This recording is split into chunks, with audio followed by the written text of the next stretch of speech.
Get in the knees. 1, 2, 3. Oh my God.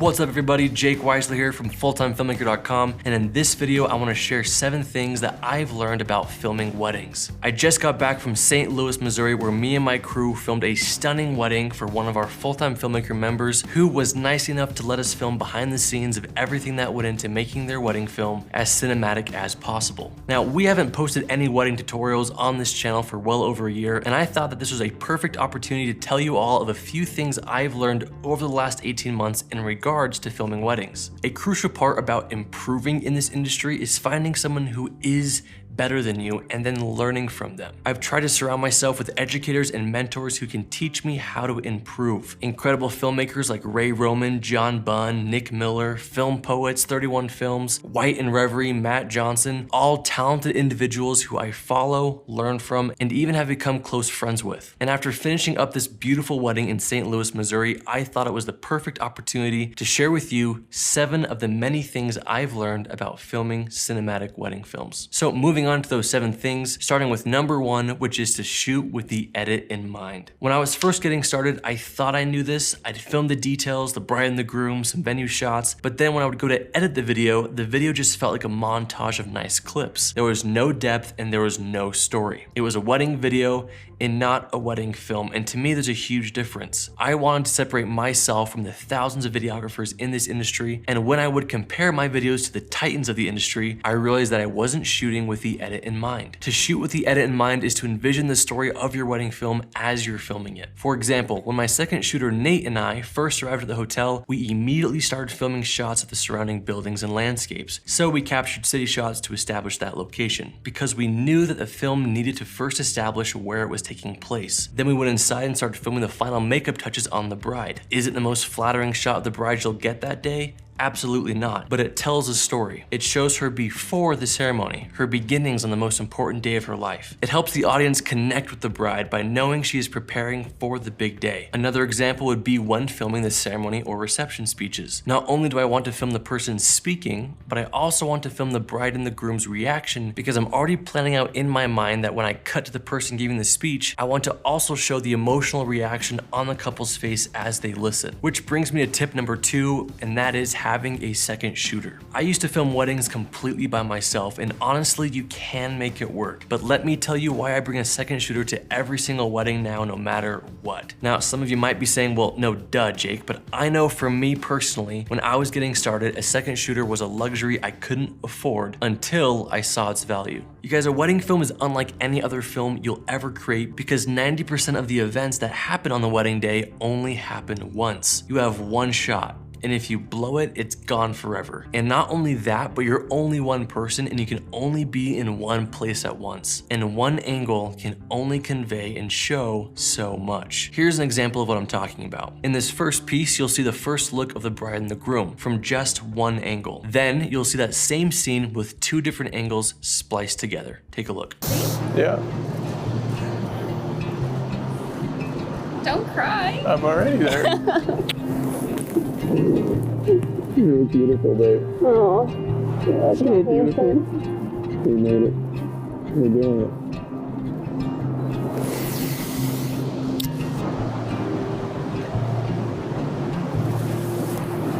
Yeah.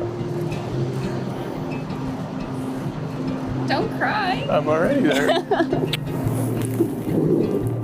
You're beautiful, babe. Oh, Yeah, so handsome. we made it. We're doing it.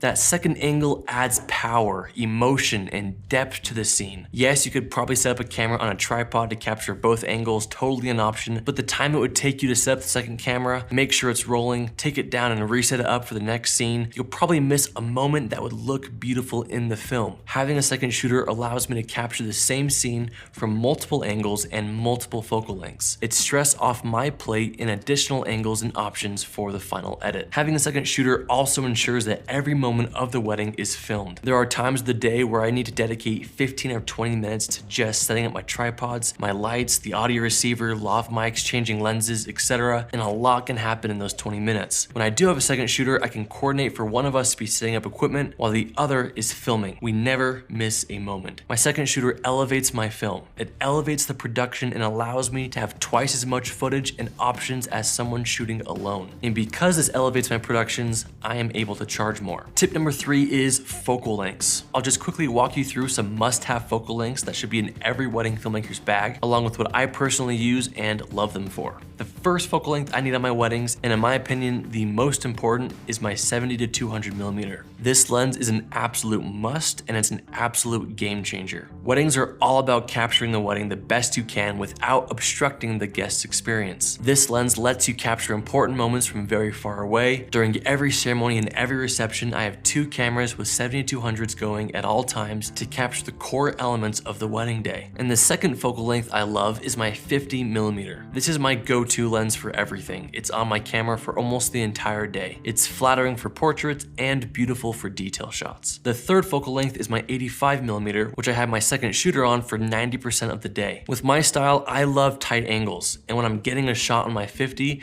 I want an even tighter angle to cut between in the edit, and the 85 does the job perfectly. The fourth focal length I love is the 24 millimeter for all of my wide shots. It's a great focal length to show off the landscape and the venue where the film is taking place. It helps your viewer get a great idea of the surrounding area. So those are the 4 main lenses that I use and love. I won't go into every single lens I use, but there are many more. Tip number 4 is lighting. I used to think that I could get away without having to buy lights. I used to think it was a luxury that I just didn't need. Oh, how wrong I was. Lighting is a game changer. It elevates your films above all else, especially the core of your story, which is the ceremony vows and the reception toasts. Wedding venues, for the most part, aren't known for their great lighting. The goal of the venue is to create a cozy, inviting lighting where people can relax and feel comfortable, but without some good lighting, this results in flat, dark footage that will force you to crank your ISO, which will make your footage grainy. At every wedding, I bring 3 core SWX torch LED lights to light up my scenes. For the speeches, we have 1 light each for the couple and the speech giver, and then an additional light as the backlight to separate the subject's outline from the dark background. Not only does this help create a sharper, more professional image, but it also helps for when the venue has funky lighting and confirms that the lighting in your scene is natural, crisp, and flattering. Highly recommend investing in good lights. Tip number 5 is audio, and probably the most important step out of all 7. Audio is what turns your video into a film, your montage into a story, your slideshow of video into a powerful cinematic masterpiece. Audio helps convey emotion, it gets you connected with the wedding day, and allows you to develop a personal relationship to the couple. Capturing the audio from your ceremonies and receptions are things that will help elevate your film. But it's not just those moments, the obvious moments, that need audio recorded. It's everything. Let's watch the first look one more time. First without audio, just music, and then again with the audio.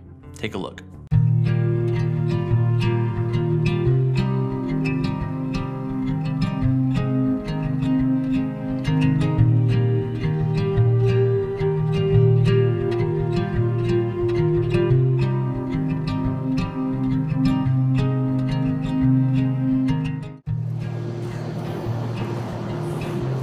Don't cry. I'm already there. You look beautiful, babe. Oh, Yeah, so beautiful. we made it. We're doing it. Notice how much more emotional that scene is. Let's look at another wedding where the audio came in not only from the vocals, but from the ambient noises in every shot. Take a look. I feel as if I have won the lottery with you, someone who is so special, someone who makes my life and my world 1,000 times better just by being next to me.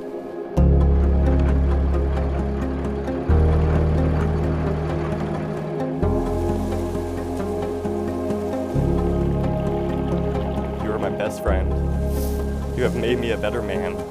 You have shown me what true love is, and continue to show me that same love and support every day. This is something that takes diligence and shooting with the edit in mind. I learned this from John Bunn, who after sending him one of my proudest edits, hoping for a pat on the back, said it was so close to being perfect. All it needed was more audio. And ever since then, I try and make sure that my audience can hear every single clip. Tip number 6 is working with vendors. A crucial part of making sure the wedding day goes smoothly is communicating with each vendor. And that starts with the wedding planner way before the wedding day. The wedding planner is my point person. They know the wedding better than the bride does. I used to go to the bride with all my questions, and that was just one more thing that the bride had on their plate on an already busy day. But now I make sure to develop a great relationship with the wedding planner so that we're all on the same page and that the day and timeline go as smooth as possible. And another huge perk to having a great relationship with the wedding planner is if you impress them with your professionalism and the final video, they will pass you off to more of their clients. Another crucial vendor to work well with is the photographer. In Missouri, the bride had hired an incredible photographer to capture her day, Kristen Hendricks, but I've had weddings where this wasn't the case. Sometimes photographers and videographers just don't get along, and that happens. The principle is to be professional, communicate, and do your best to achieve the best results together. It's important to start off on a great foot, and throughout the day, I'm constantly asking her if she got everything she needed, explaining the shots that I needed to get when she was done with hers, communicating where we're going to be during important moments, and even just bouncing ideas off each other. Stay looking at the camera the whole time. And nobody look at my camera, please. Yes, look at me at all times. This camera. Yeah, you just get your shot. We'll do it again. You sure? I always tell them to do like bachelor, bachelorette, run towards each other, jump on him, but not straddle, but like hang and then film in circles. Okay. When you can create an incredible relationship with the photographer, the day becomes a dream. You're both there to do the same things and you can work side by side. A lot of the photographers I've worked with have become great friends of mine, and we've been able to feed each other more work and more clients. I've definitely had times when the photographer ruins my shot or refuses to be friendly, and that's okay, that's on them. I can still do my job the best I possibly can. The next important vendor is the DJ. The DJ controls the ceremony audio, the reception toasts, and also MCs the reception to keep it moving forward. It's important to communicate with him about how you're going to attach to his feed to capture audio and make sure that you're respectful of his space. Okay, so I'm gonna plug in one of the speakers, I'm gonna plug into your board. I would say you could plug into the board, you could plug into that speaker, because that speaker I got I just have a Zoom H1, probably plug into your board, that's cool. Yeah, that's fine. And again, creating a good relationship with the vendors will almost always lead to a good review and more work. And our last tip, tip number 7, is posing your couples. For me, the wedding film comes down to 3 main parts that the client will remember forever and that will stand out the most in their wedding film: their first look,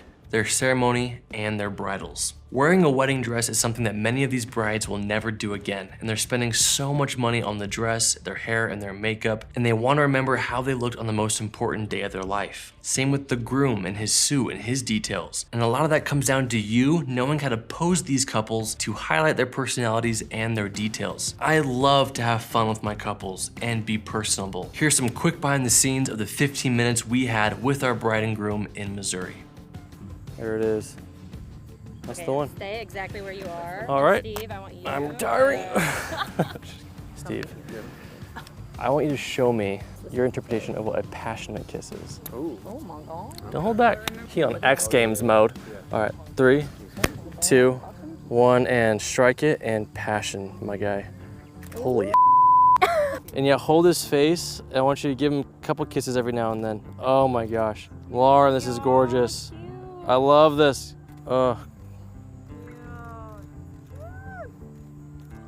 This season on The Bachelorette. All right, that's good. And inside our online course, we actually give you my top 10 poses that I use for all of my couples. So check that out if you haven't already. So just to review, our 7 tips are: number 1, shoot with the edit in mind. Number 2, have a second shooter. Number 3, utilize the best focal lengths. Number 4, invest in good lighting. Number 5, capture audio everywhere. Number 6, work well with and communicate well with your vendors. And number 7, know how to pose your couples. But that's it for today, everyone. Stay tuned after this video to see the final trailer of the Missouri wedding and a link to the full film in the description below. And for those who don't know, we created a mini course that teaches you everything you need to know about getting your wedding video business off the ground. Over 30 tutorials that will walk you through what gear I use and recommend, how to film ceremonies, bridals, receptions, how to pose, how to edit, how to color grade, grade, how to grow your Instagram, how to handle contracts, invoices, price sheets, and brochures, and so much more. We have over 3,000 members in our private Facebook group from all over the world, and we'd love for you to be one of them. So click the link below to learn more about our mini course, Wedding Video Pro. Also, inside of Wedding Video Pro, we include the full job shadow of this beautiful Missouri wedding. So if you want to see what went into filming this film from start to finish, click the link below. You can also jump right into our full course, Full-Time Filmmaker, which not only includes Wedding Video Pro, but includes over 400 additional tutorials about everything you need to know about filmmaking. We'll drop that link in the description as well. But that's it for today, guys. Thanks for watching. If you haven't already, hit that subscribe button and follow us on Instagram at Full-Time Filmmaker, and let us know in the comments what videos you want to see next. But that's it for today, guys. If you have any further questions, please let us know.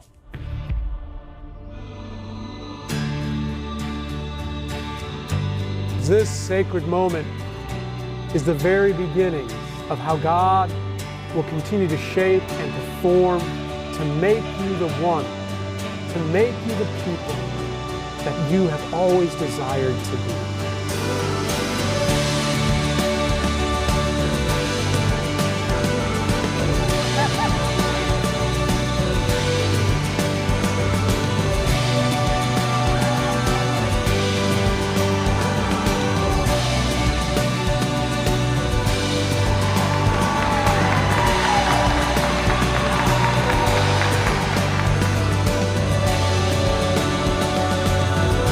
That in this great gift, this great sense of shared self, you will be the people that you have always desired to be together.